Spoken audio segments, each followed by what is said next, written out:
Il Veneto guarda con attenzione alle consultazioni del Presidente del Consiglio incaricato Giuseppe Conte sul futuro del governo per l'Italia, ad iniziare dalle ultime dichiarazioni del Movimento 5 Stelle che ha rimesso il condizionale a tutta la vicenda se non verranno rispettati gli obiettivi pentastellati. Uso il condizionale perché in qualità di capo politico del Movimento 5 Stelle sono stato e siamo stati molto chiari. O siamo d'accordo a realizzare i punti del nostro programma o non si va avanti. Lo scoglio maggiore è nel mantenimento del decreto sicurezza versato dal PD, mentre l'autonomia regionale rimane un argomento ancora da definire. Bisogna continuare a perseguire le legittime ambizioni e richieste di autonomia differenziata avanzate dalla Lombardia, dal Veneto e dall'Emilia-Romagna, avviando allo stesso tempo il processo per riconoscere i livelli essenziali di prestazione a tutte le regioni e nuovi criteri di riparto della spesa, oltre al piano di investimenti per il Sud attraverso la creazione di una banca pubblica per gli investimenti. Un governo che qualora venisse varato si troverebbe l'ostruzionismo della Lega che manterrà le presidenze delle commissioni, mentre continuano i distinguo nel centrodestra confermati anche oggi da Berlusconi che ha accusato Salvini di aver consegnato l'Italia alla sinistra.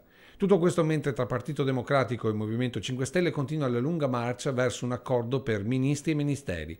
Due i nomi dal nord-est in quota per il nuovo esecutivo, il trevigiano Riccardo Fraccaro, già ministro per i rapporti col Parlamento, e il triestino Stefano Patuanelli, capogruppo al Senato, probabile sostituto di Toninelli alle infrastrutture. Questo è il fronte pentastellato, mentre dal PD Veneto parte la richiesta di un rappresentante territoriale. Proprio perché viviamo in un territorio che è innervato di attività medie e piccole, che ha un tessuto connettivo molto forte anche da un punto di vista sociale, riteniamo che sia utile che il Partito Democratico riesca ad essere presente con un proprio rappresentante dentro il governo stesso. Un siluro verso il nuovo esecutivo arriva da Venezia, da Massimo Cacciari. È una cosa che non è stata minimamente preparata, non ha nessuna maturazione alle spalle. Come invece avrebbe potuto anche accadere se avessero ragionato appunto della incompatibilità alla lunga tra Lega e 5 Stelle. Il PD non ha fatto nulla di tutto ciò, malgrado qualche discorso gli fosse stato rivolto e adesso vediamo. Quindi è un po' come navigare a vista.